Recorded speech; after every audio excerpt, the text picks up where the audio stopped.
Welcome to PhD with Women on It, Hack the Future. My name is Beata Young, and today's PhD Positivity Hacks delivered will be by our guest, Melissa Carson. Topic: Craft your career, lead with confidence, and navigate life's next big leap. Episode 140 starts here. Let me remind you, this is a grassroots community that focuses on women on IT, an inclusive forum of women in technology, startups, and female leaders who are supported by men as well. And I bring heart to that hustle because empathy is my motto. And empathy is critical when you are crafting your career, leading with confidence, and navigating life's next big leap. First, let's go into the calendar of what's been happening in the world of technology. Cheers to Edna Traynor, CEO of Traynor Media and former PhD guest, for her successful speech note at the World Energy Congress in Rotterdam, Ahoy, last April 23rd. Together with energy leaders, they discussed how clean energy can reduce emissions from heavy polluting industries. Congratulations to its Electric co-founder COO Tia Gordon on winning the Women in Climate Tech Pitch event last April 22nd, organized by the Fourth Effect. You truly deserve it. And finally, mark your calendar and make sure to register, as today's PhD guest, Melissa, will be having a Maximize Your Competitive Advantage People and Leadership workshop series this coming May from 12:30 to 1:30 p.m. ET. You can register via the link we post.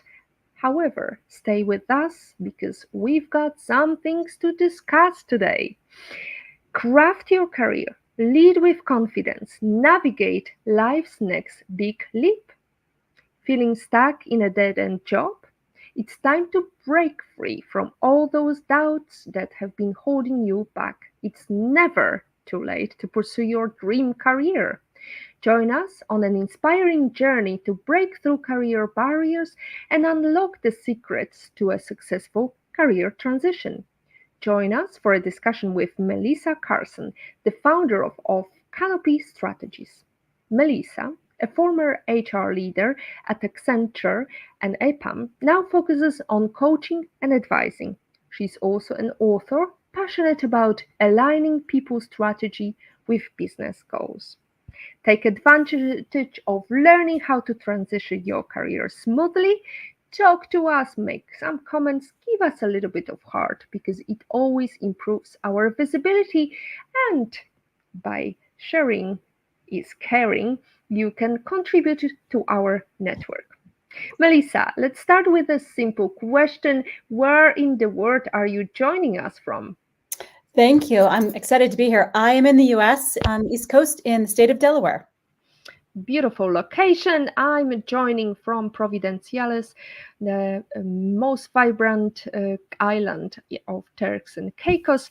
So let's go and identify the leap. Many viewers may feel stuck but unsure of the next step. What are some signs it's time for a career leap? How can viewers identify their ideal next move? I mean, I think it starts with how do you feel every day? Do you wake up and you get really excited about what you do, or are you dreading it? Because I think there's a variety of different stages that come up. There's, hey, I hate my job. Well, then obviously that's time to leave. There's the job where you are no longer feeling like you're growing or you're challenged. I think that's one feeling. And I think it's knowing what you actually want out of your job or your career at that stage of life, because I think it can change. We may be really, really driven at one stage in our life, but then all of a sudden life takes over and we're like, oh, I want a different pace or a different set of challenges. So I think two key symptoms that I hate my job, I dread my job, or I don't think I'm growing and learning anymore. Thank you for that. I need to make sure that I provide a lot of growing to my team. Thank you for that feedback. That's very useful as well. Now, overcoming doubt. Self doubt can be a major hurdle. What Mm. are practical strategies viewers can use to silence their inner critic and build confidence as they pursue a career change? I don't know if we'll totally ever get rid of that inner critic, but what we can do is turn down the volume on it.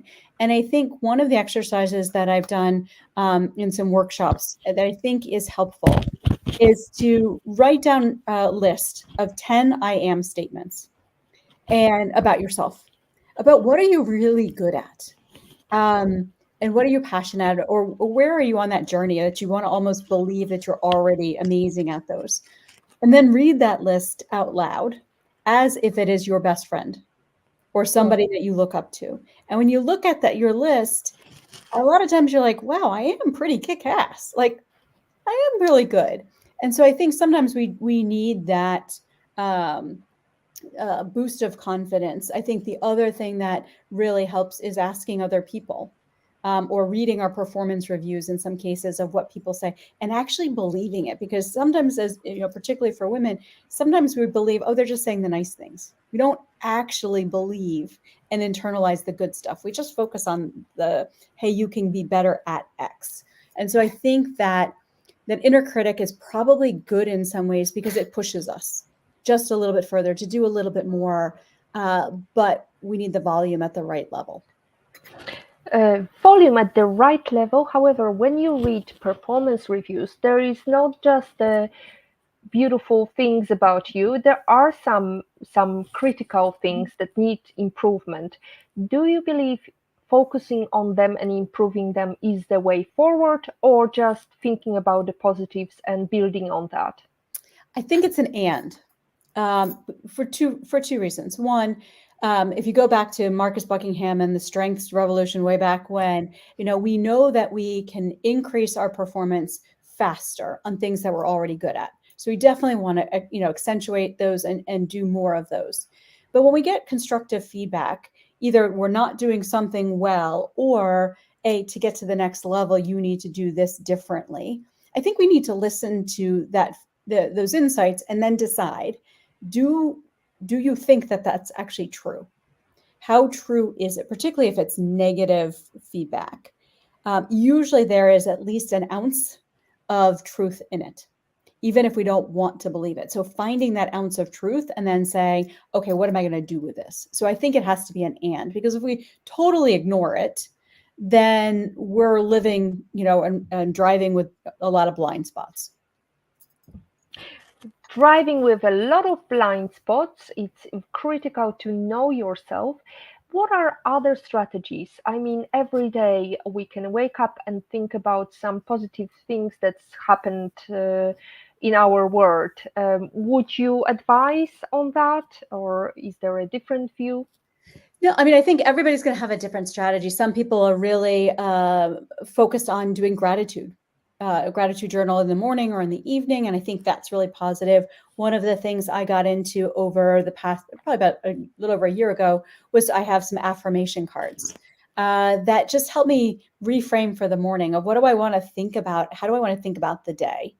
And so I think any of those things that are going to help us remember that we are pretty amazing. We already are enough as we are, and we're just, trying to continue to be the best versions of ourselves. So I think, once again, with the volume, turn down the judge and recognize what we are doing really well. So, what do your affirmation card tell you? It is everything from to you already have the all that you need to figure things out. It might be, I'm trying to think of what a recent one was, because I didn't get to do my morning routine today, so I didn't get to pick a card. It might be one that's around, it's my right to thrive, or it's okay to let things go that no longer serve me. That's a big one that I tend to end up pulling random cards pretty often. Like, it's okay to let go of the things that no longer serve me. Mm. It's like residue that you need to take off that makeup of the Mhm. past and start from the scratch. We've got some viewers watching us tonight. So we've got Olga Vasina. Hello, everyone. Great to see PhD back, she says. And we have got also Jane. Hello, ladies. Excited to listen to this episode. Thank you very much for tuning in. Hopefully, we'll get some questions from you or share with us your affirmations or your strategies how to look at your performance positively. Melissa, so we touched upon the big leap. What about crafting the perfect transition plan? Transitioning careers can be daunting. Can you walk us through some key elements viewers can take to create a smooth and successful career transition plan? I think it starts with knowing what you really want. And I think that obviously the pandemic gave people a lot of opportunity for perspective on what we really wanted in our careers. But I think even before that, I think it's very easy to start something when we, come out of school or start our first jobs, and we move along in an organization and we kind of take the steps and we just keep moving forward. And often we don't pause long enough to figure out and say, am I really doing what I want to do? Where do I want my career to go? So I really recommend people, whether you're miserable in your job, whether you love your job, or whether you're thinking about what's next, is to do a reflective exercise to think about what is my ideal job right now based on this phase of my life and what's most important. And I think that starts with really identifying what are the skills that people often look at job descriptions or job titles and they say, oh, I want to be X.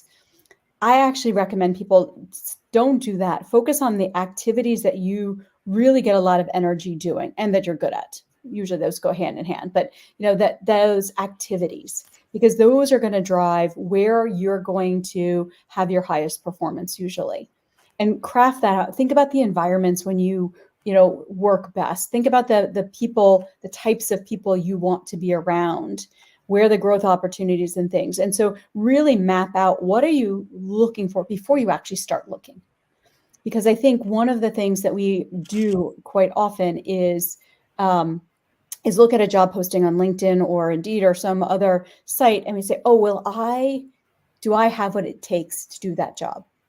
And so often we don't actually look at the reverse and say, is that a job that fits my criteria? So I think it's really getting intentional with yourself first around what's most important in this phase of your life.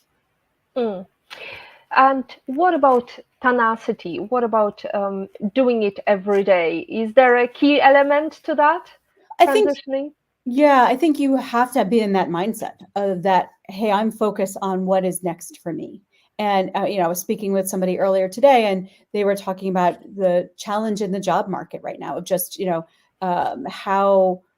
how many postings that are out there, how few interviews and things like that. And so sometimes when you are searching right now, this is a hard time and it's really easy to get demotivated. That nobody wants me, are my skills good enough? And so I think that tenacity and the belief in ourselves and knowing that sometimes we can't predict the timing, but that I do tend to believe that things will work out, but you've got to do the work. I mean, finding a job, sometimes we're really lucky and somebody calls us up, whether it's a recruiter, whether it's a friend, or whether we just see something randomly and it works out really well. But more often than not, particularly right now, it is a job to find a job. Mm.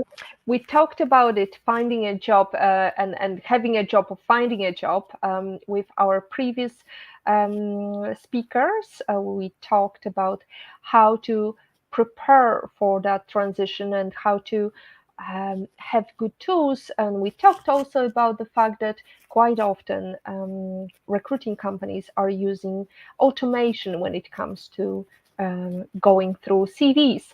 And we know, Melissa, I think you're in HR, and of course, you've got lots of experience. But actually, I came across recently a recruitment stories. All the recruiters are talking about how difficult it is to actually find the good match, and how quite often they don't even have time to give feedback. Mm. Let's talk about feedback from the recruiters. How do you ask for feedback when you know you're kind of bothering them and you don't want to be a pain in the backside? I think it probably depends at what phase in the recruitment process you get to. If you're in the early stages and you're just wondering why you didn't get through a screening, it's probably a little unlikely that you're get really good feedback. If you make it, into those last couple of rounds of interviews, I think it's perfectly okay and expected to go ask for feedback. Depending on that recruiter, depending on that culture of that environment, you may or may not get it, but I think you deserve it. So I would definitely ask for it. So I would think about where in the recruitment process, how far did you get? And what's the likelihood that that recruiter actually has good insights? I mean, I would also say if you built a relationship with the hiring manager during the process, I would also follow up with them directly. Once again, they may or may not respond to you, but wanting that feedback to say, hey, I really loved the process that we went through. I was really excited about the opportunity. And, I understand I wasn't selected. I'd love any feedback for my next search on what, how I came across or how you made your selection, and look at Mm, it from a self-development perspective. that's very valid point, Melissa. Thank you so much for giving the courage to our listeners to follow through, even if you don't hear. Don't take it as a negative. It's always useful to ask for that feedback. Now, leveraging past experience. Viewers may worry their current experience won't translate. How Mm. can viewers effectively showcase their transferable skills and experience to land their dream job? And especially, it's very uh, prevalent in technology.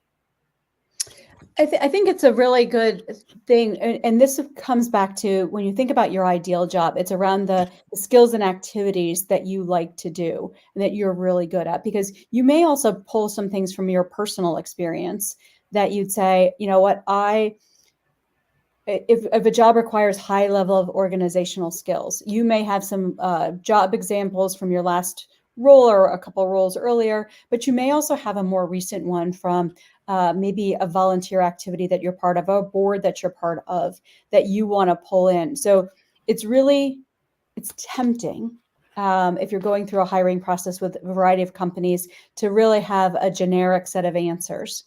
But I think the more that you can really understand the role that you're applying for, what the key skills are, and where you might be differentiated, to be able to pull together, well, I didn't do this exactly, but here's how I see this other experience tying to it. And particularly when you identify those things on the job profile that you're like, I haven't quite done, or I did it a really long time ago, it's find a recent example, find a way to tell that you can do that.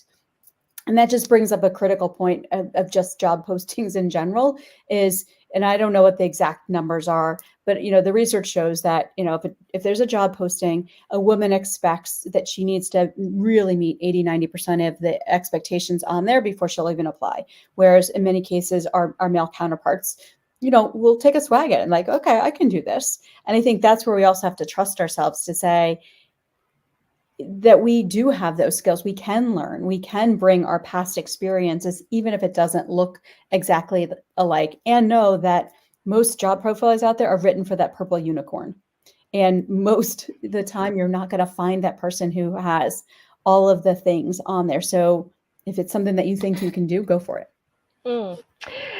Well, it is very relatable because so many times we are asked for a very unique and job specific skills that are impossible to do unless you work in that specific company.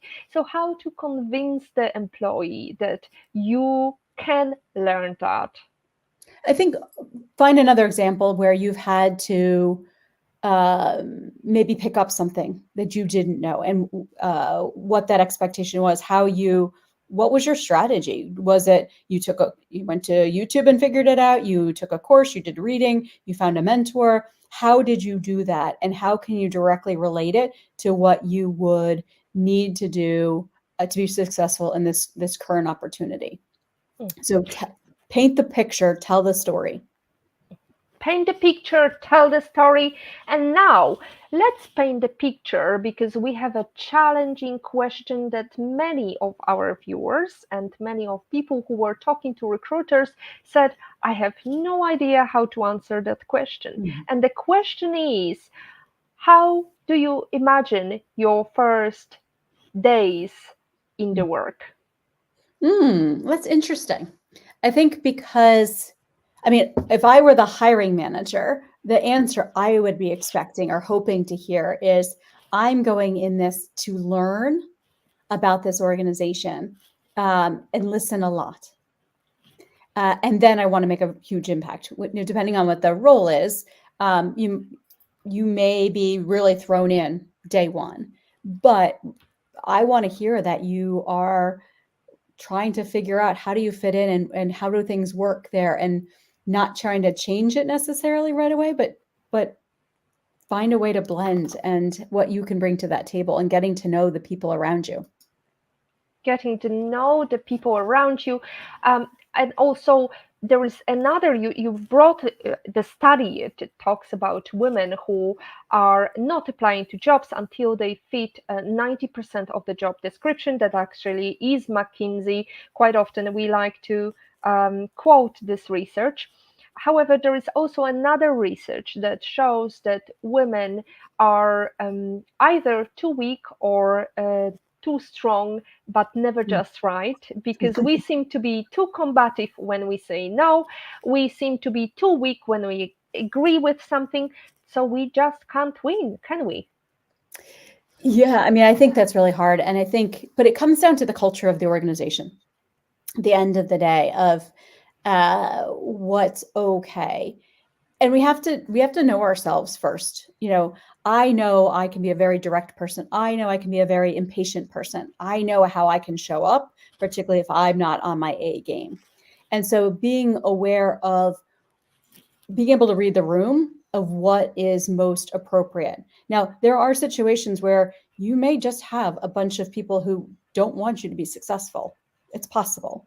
But I think there's also a lot of people who just don't always behave well. And so being confident enough of, are you showing up the way that you want to? Are you being overly aggressive? Are you being overly passive? Are you, towing the line and being, that right level of assertive for that organization or the situation? Once we know that, I think it's also, and I'm not good at this, but I will give this advice of being confident enough to follow up with somebody afterwards to say, I understand you think that I was, too aggressive in that situation. Can you tell me what I did or what I said? We don't really want to hear the feedback, but we need to hear the feedback to understand how we are being perceived, in case it is a blind spot for us. It is a blind spot, but then after hearing feedback, how to take that feedback, because quite often we want to defend ourselves too fast rather than listen and learn from it. And I think you just said it really well. I think we asked for the feedback, so we have to receive it. And ideally receive it in such a way that we believe that that person is trying to be helpful for us, whether they are eloquent in their delivery of it or not. By them giving it to us, they are trying to be helpful in most cases. And so I think once you hear it, is just sit with it. Like, don't respond and say, but I didn't do this or I did this. Like, just accept it and move on. And then you can decide what part of that is really useful that you want to apply going forward, and which ones you think really is one person's opinion. Excellent advice. Thank you, Melissa. Definitely your years of working and having hands-on experience helps here, and I hope our viewers love your responses. Now let's go into the feedback. When is it right to ask for the feedback? Is it after 2 weeks in the new job, or is it after 6 months, not sooner? Oh, I think as often as you can, but being very specific. I mean, you might start with like, how am I doing? But really that's not super easy for somebody to respond to. And so finding specific situations to say, if you, for instance, it's your first presentation that you're doing, for your leadership team or for your client, to really ask, okay, I wanted to get some feedback on, what do you think I did really well in that situation? What would you think didn't go as smoothly in the conversation? And be conscious of like what your own perception is as you ask for that feedback. If you think you nailed it, still be open that somebody says, well, here's what I would have expected that you would have done. Because particularly in a new job, what might have been the bar of expectation at your last employer may look very different for this current employer. It might be higher, it might be lower. So be open to hearing that maybe you didn't nail it in a way that works for that culture. But I think don't wait for 6 months. You absolutely need to know how you're doing early on. How you're doing early on, but also what do we do when we have weak leaders who are not capable of giving us feedback? I think it's finding other people, whether it's other mentors, whether it's colleagues. And if you don't have any of that, it's then you have to trust your gut.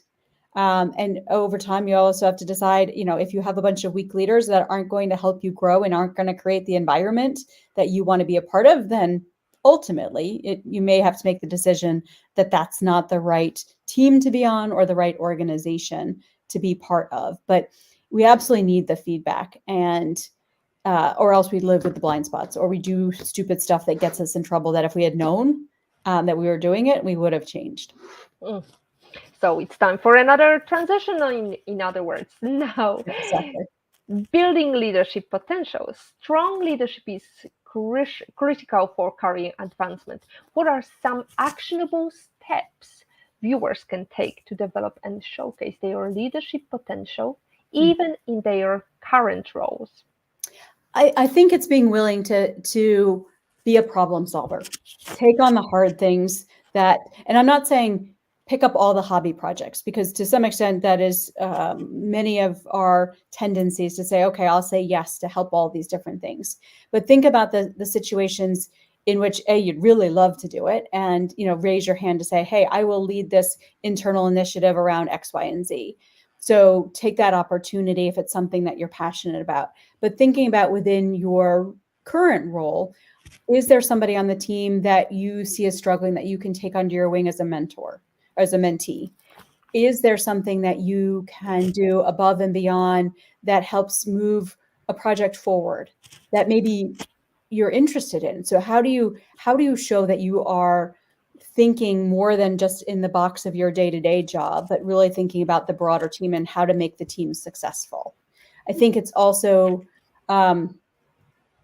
really important to focus on how you're showing up. Are you demonstrating that you lead yourself well? So you communicate well, that you're able to address conflict well and negotiate, that you are able to emotionally regulate yourself in stressful situations. So I think really focusing on how do you show up as an individual leader, because we are all leaders of ourselves. So we all are leaders. Are we showing up like that? Or are we showing up as, hey, I do what I'm told and that's it, and I keep my head down? Mm. It's that famous poem that I can be a leader. Can I be a leader? Can I be a leader? I can be a leader. I can be a leader. Okay, what do we do? I love that. Now, there we go. Salary negotiation. Mm. It can be very stressful. What advice can you offer viewers on how to confidentially negotiate their desired compensation during a career transition? I think it starts with knowing sort of what the market is, first of all. What are you worth for the skills and experience that you have? So, whether you're out at salary.com, whether you're at Glassdoor, do a little bit of your own research around what your skills are worth in the marketplace. And then I think it's really important then to ask for what you want, but be flexible, that it may not look like exactly what you want. So make sure you get the whole package. So people tend to focus on the base pay. Well, maybe they can't raise your base pay, but they can give you more bonus or more equity or more paid time off or more this or that or the other thing. So really think about the things that are most important to you and what would be give and take. Because in some cases, there may be truly a limited salary budget. But if you really want it, what can they do to make it sweeter? And I didn't follow this when I was negotiating salaries. And I really, looking back, wish I'd been given this advice earlier on. But, when somebody makes an offer, don't just take it, negotiate. Because the worst that's going to happen is that they say, no, we can't do this. But if it's not quite what you want, don't be, well, this is just good enough for me. It's 10% above what I'm making now or 20%. If you are already underpaid, that doesn't necessarily make sense. So make sure you're advocating for what's a fair salary in your industry and your part of the world or part of the country for the work that you're doing. And so I know the tendency is to worry, well, will they take the offer back if I negotiate? And I think is it possible? Yes. But if they really want you and think you're good at, and you're not a jerk about it, then I think people will respect, what, I really thought that the salary going in was, going to be about $10,000 more. That's where I had pegged it. And based on the research I've done, that's what I was expecting. Is there any room to negotiate this? And they say, no, there's no room. Then, okay, then I would be looking at, are there other things that you can do to make the package a bit richer for me? And then you ultimately have to decide, do you still want it or not? Depending. And I think you're going to learn a lot about that employer based on how they respond. Exactly, because it's not one way street, and there is always another opportunity. Just like Richard Branson says, there will always opportunities are like a bus. There will always be a next one. Now, in Patrick's opinion, actually reminded me the author of the poem is Roger McGough, The Leader. What a magnificent poem. Now we have Olga Vasina making comment. Great conversation, Melissa. I totally agree. We may not want to hear feedback, but if we are having a feedback discussion and somebody misperceives, misunderstands, or is reliant on wrong info from whatever source, how forcefully should I push back when the info is just plain incorrect? I think it depends on how big of a deal it is. If it's something that is not going to really change anything, then I might decide, do I let it go or not? But if this is fundamental of, hey, you screwed something up, or, you're not ready for promotion because we saw that X, Y, and Z happen, then I think it's really important to provide your side of the story. But doing it in such a way of saying, hey, I understand that you received this feedback about X, Y, and Z. I wanted to make sure that you also understood my perspective on how I saw that situation, and not do it from a point of being defensive, because that's not how you want to come across. So we really have to be planful, because in some cases you may want to walk away from that situation and come back so that you can be, really manage the emotions and be very focused on the fact. Here's what I wanted you to know, that this is what transpired. This is how I saw it. This is the process that I used to make the decision I did. So decide, how big of a deal is it that you want them to have that right perception. And if you do, then really be thoughtful about how you want to tell the story of what happened and minimize the emotion. Minimize the emotion, bring arguments for to back it up, because we are working with data. Now, balancing work-life integration. As we know, when we start a new job, we get very excited, and sometimes we stay after hours just to prove how great asset we are. So what tips can you share on maintaining a healthy balance as viewers pursue their new career change? I think it starts with being really clear at different points in your life. What are your priorities across personal and professional? And when we know, okay, my personal priority right now is I'm training for X, Y, and Z. That's a priority. And my other priority is that I have dinner with my family 3 nights a week. And I know for me to be at my best that I need 8 hours of sleep, whatever those personal ones are. And then start mapping those into, okay, so if those are my personal priorities, how do I keep those boundaries in place and be successful in my new role? How do I make sure that I have some triggers that will tell me, oh, wait a second, I've now missed 4 workouts. Like that is a priority. Work, we tend to sometimes say we let our personal suffer because work is our paycheck. But at the end of the day, if we're not really being able to manage both all of our priorities in a way that works for us, it will show up at work, at home. And so I look at it less of a balance, but more of how we juggle the different balls that we have in the air at any time. And, the visual that I use, and others have used this as well, so this is not my original thinking, but what kind of balls do you have that you're juggling? Are they tennis balls, so when you drop them they'll bounce? Are they just a plastic ball, when you drop them nothing really happens? Are they glass balls that when you drop them they shatter? And so being really clear about your priorities, what kind of ball do they represent as far as what you're juggling? How important are they for you to manage to?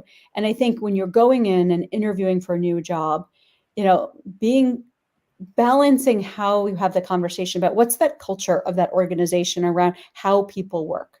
Is it normal to be expected to respond to emails at 11 o'clock at night or on the weekend? Now, you might be a night owl, so that's all good for you. But if you're somebody who is to bed at 8 or 9 o'clock at night and doesn't want to think about work before you go to bed, that's going to be a cultural mismatch potentially for you. Now, sometimes we have to just take the job because we need a paycheck. And I get that. But when you have choice, it's being really clear, does the culture that I'm going into, whether it's the organizational level or the team level, the manager level, is it going to work? Do they have a life outside of work, or is it all about the job? Is it all about the job? Now it's all about our conversation, and we want to bring Olga Vasina to the mix. She says, thank you, Melissa. Very helpful, pragmatic advice. Thank you, Olga, for being supporter number one. Now, I know that many viewers still struggle with hybrid or remote work. So it is growing, as we know, which is great because so many mothers can actually benefit from that. And especially when you have to commute for hours, it is very helpful to have some term of flexibility in terms of working. What specific challenges might remote workers face when transitioning careers, and how can they overcome it? I think there's a couple of things to think about. Is how are you going to build relationships? Whether you are full-time remote, whether you are hybrid, whether you work all the time in the office. I mean, I think we all have to be intentional about how are we going to get to know the people that we directly work with? How are we going to get to know the people that we might find value in collaborating with? And in some ways it is harder, when you are just working across screens with people versus say bumping into somebody at in the coffee pot or coffee station, etc. But I think it's possible. And so I think being really clear when you're transitioning roles, understanding what the culture of that other organization is. Is it something that you will have to go in 5 days a week? Is it something that you have set days you have to be there? Or is it an environment where, hey, a team decides how they're going to work together? And so being really clear, what is going to be required of you and how does it fit within the priorities that you have in your life right now? As you said, if you're doing a 2-hour commute to get to that job, it might feel okay initially, but then you're going to be like, oh, after a month, 6 months of that much driving or that much gas money or that much toll money, et cetera, it may add up. And so I think that is a key piece when you're thinking about salary also, of just how much am I spending in order to get to that job? Is it worth that trade-off? And then obviously if you have family responsibilities, whether it's, elder elder parents, whether it's children, and the responsibilities of how you want to manage that part of your life. I think those are factors to take into account, but it's all about intentionality and all about being really clear on your priorities. Really being clear on your priorities, which brings back our talk about life balance, a healthy balance. And Natalie says that she's got a happy life outside of work. Well done, Natalie. And Patrick is commenting that he wants to be supporter number one. You are as well. You're in different category of supportive husbands. So don't worry, this place is taken for you and reserved for you, Patrick. Now, Melissa, privacy aside, when we talk about hybrid work or remote work, it really vitally important is the fact that we sometimes feel alienated when we don't have a chance to network. And you also talk about the power of network in transitioning to the job that you dream of. So tell us a little bit about that. How do we break through that silent, online life to make an impact? It starts with figuring out who do you want to get to know. Like, depending on your personality, you may be that type that's like, I want to meet everybody. Like, I'm out there. I'm, talking to everybody I meet in my community. I'm talking, whether you're on an online community, I'm meeting everybody. That might be your personality. If your personality is like, I wait till somebody approaches me from a comfort level, not as outgoing, you're going to have to do a little bit of work in order to get comfortable to say, I need to build relationships. We know that whether you are the most savvy technologist and deep techie, a lot of your work is going to depend on relationships, whether it's with other coders, whether it's with clients, et cetera. So we have to focus on how do we build relationships. And so depending on the size of the organization, you may have systems inside that has a employee directory. Or really get to know what are some of those other departments and make a conscious effort to say, I want to get to know a new person every week. And if you're thinking about it is a time for a career transition, really looking at your LinkedIn network, who do you know that might be able to make some introductions.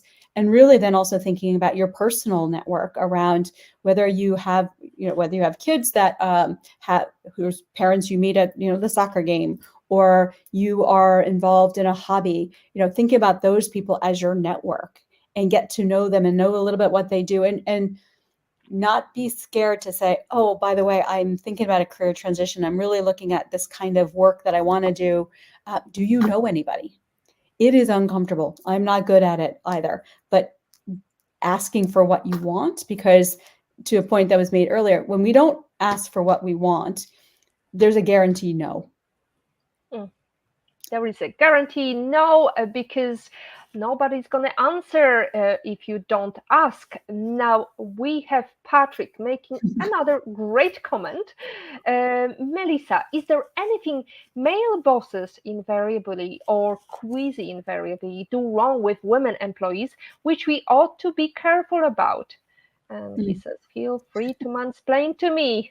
I think you bring up a good point. I think if the conversation you're having with a female employee is different than you would have if that person happened to be a man, then you're doing it wrong. I mean, it's one thing if you say, hey, I'm going to customize the conversation between Bob and Susie because, Bob's personality is a little like this and he likes me to be really direct with him. And Susie really prefers that we have some chit chat at the beginning of the conversation and then I get to the point. That's not a problem. But when you tell Susie that she's didn't do this presentation well, and you wouldn't tell Bob that same message, then that's the problem. Mm-hmm.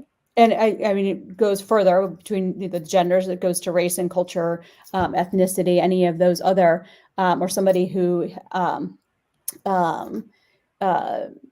may need some sort of accommodation. If you're having a different conversation that is not related directly to the performance and how you help them, then you might be showing a bit of your bias. And I think a lot of times it's not conscious. Like I really believe there are so few people that are purposely trying to do these things. It's just whether it's how they grew up, whether they think they're being super polite, whether they think that person didn't know. And so sometimes it's also ask, hey, I noticed this.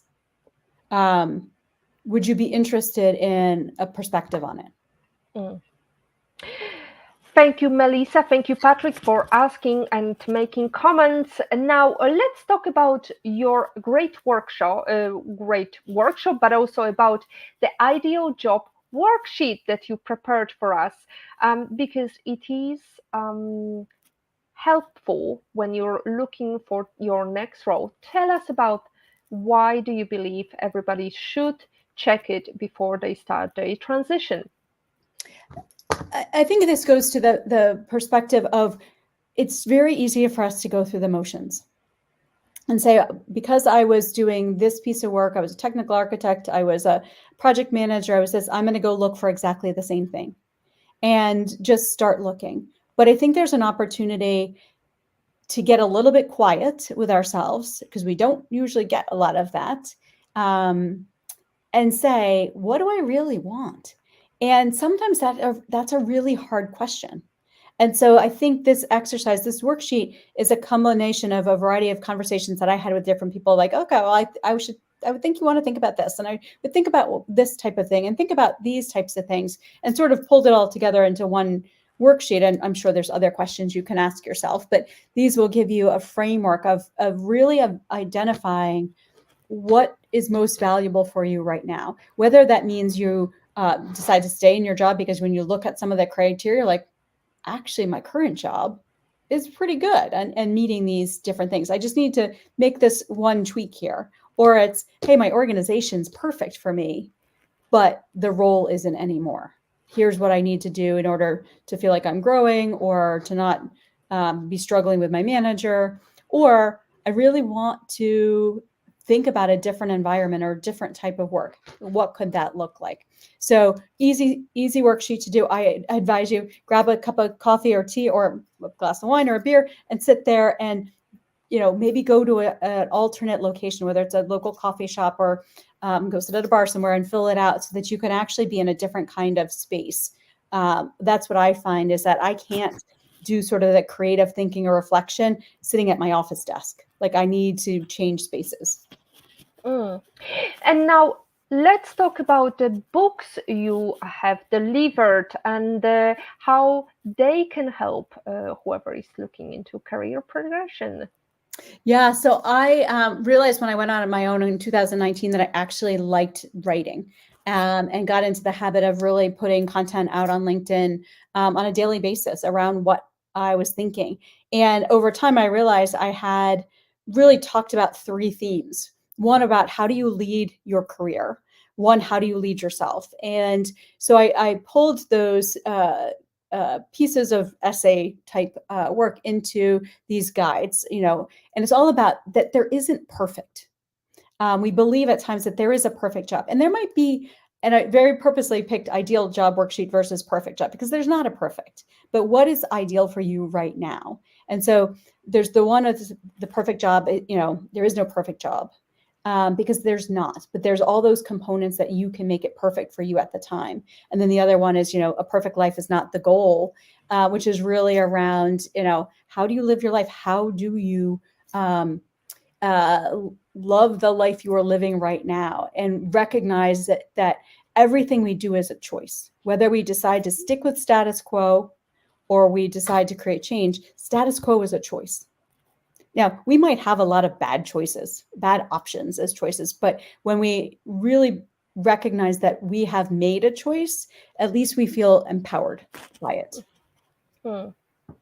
Absolutely. And as many people like to quote, and I'm going to quote here our ideal quotation, which is by Maya Angelou: if you don't like something, change it. If you can't change it, change your attitude. So since we are talking about Books. What is your number one book you wish you read before you started your career, Melissa?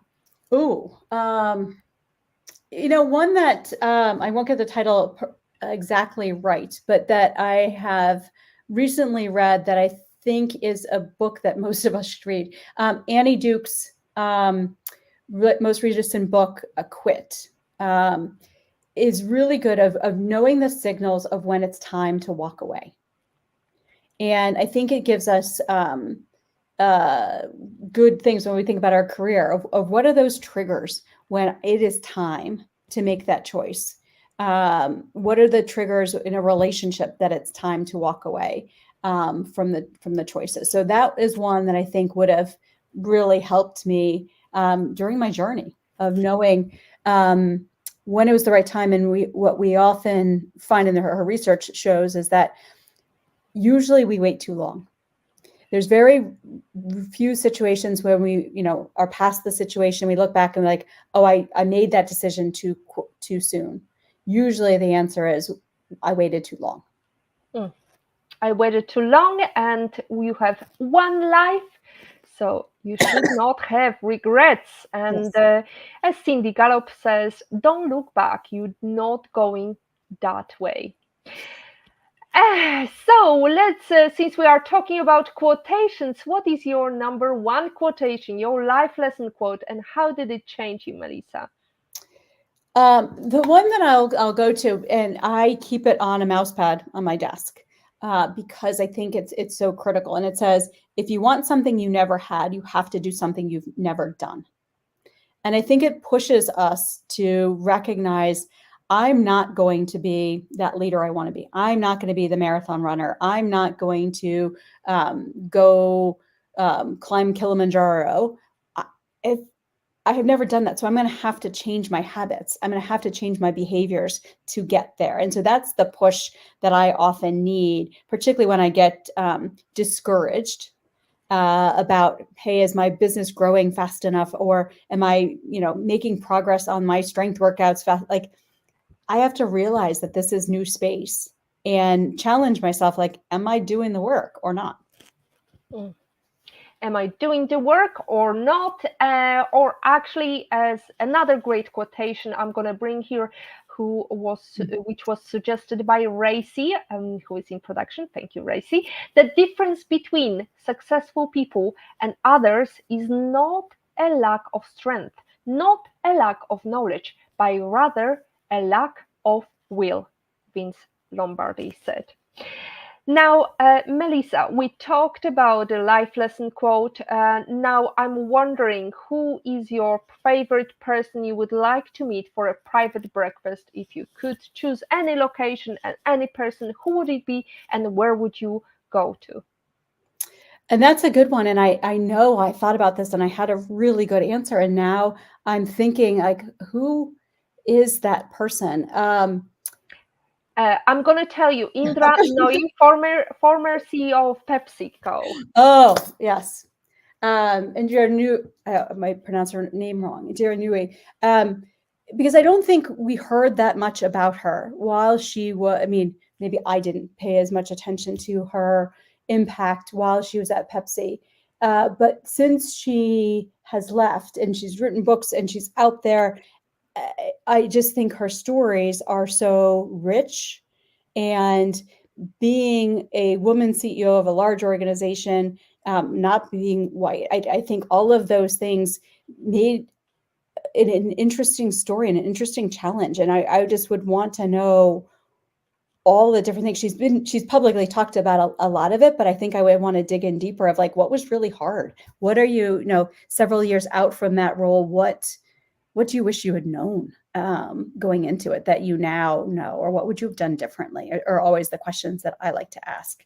So I would, do it over wherever she happened to be traveling at that point in time, because I'll go wherever, but doing it over a nice meal.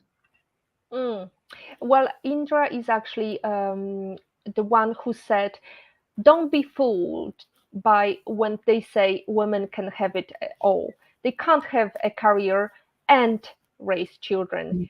something has to give in. And I love that so much, because actually I focused on my career, and my daughter, when she was little, she was really giving me a hard time by saying, ah, you didn't look after me. But now she sees how great it is to have ambitious mother, because Mhm. it's a path much clearer and much easier. And I think that the fact that a female raised a female that is fearless, I think has got a huge is a huge benefactor in her career progression. Now, Melissa, maybe you could share some story of your career. Do you have children, and was it difficult or easy? Yeah, so my kids are now older. So I have a 20-year-old and a 18 and a half year old. So a little bit further along. And I think I struggled like many people do. I had a challenging corporate job and felt like I needed to show up and do all the things. And I knew that I wanted to be part of my kids' lives as far as the activities and things. And I was lucky enough to have roles where I had a lot of flexibility around when I was in the office or when I wasn't in the office, working for large global companies. That made it a bit easier. And so had made a commitment that I was going to be there for their different things. But I do remember, my daughter was sick when she was young, and I was supposed to get on a plane, and I was really ready to get on that plane. And it was one of those moments of, and I don't know who was just like, you need to stay home. And she wasn't deathly ill or anything like that, but like, you need to wear the mom hat, and not, the meeting will go on without you.